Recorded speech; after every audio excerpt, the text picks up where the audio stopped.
Alright folks, the Galaxy S25 Plus, the middle child of the Galaxy S25 series, has had some of its details leaked, and with just about a month to go before its release, let's dive into what we know.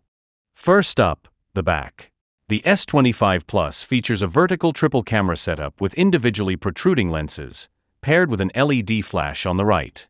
There's a sticker obscuring some details, but one thing's clear: the dark design aesthetic hasn't changed much. The leaked model is in black, likely branded as Midnight Black for marketing purposes. It's reminiscent of the previous Onyx Black, but in these photos, it looks slightly darker, think S20 vibes. Of course, we'll need to see it in person to confirm. Next, the right side. You've got your standard volume and power buttons, but there's an additional component near the bottom. At first glance, it might look like a camera control button, similar to the rumored iPhone 16 series, but it's more likely a millimeter wave antenna. The frame sports a matte aluminum finish, and unlike the curved displays we've seen in the past, this one's going all in on a completely flat display, no Audi glass here. Now for the front.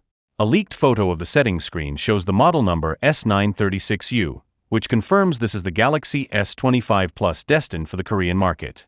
The device is running One UI 7.0, as evidenced by the battery icon in the upper right corner. The front camera? No surprises here, it's a single punch-hole camera, just like its predecessor. The bezels seem unchanged as well, but that's something we'll have to verify in person. Rumors suggest that only the Ultra model will see thinner bezels, while the Plus and base models stick to the same dimensions.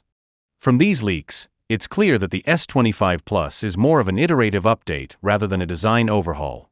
And honestly, that's not a bad thing. Gone are the days when manufacturers had to reinvent the wheel every year. Even Apple hasn't drastically changed the iPhone's design in years, and it still moves 200 million units annually. What we're really excited about with the S25 series isn't the design, it's the new Snapdragon 8 Gen 3 for Galaxy, or as some are calling it, the Snapdragon 8 Elite. That's where the real magic is going to happen. Thanks for watching, and as always, stay tuned for more updates.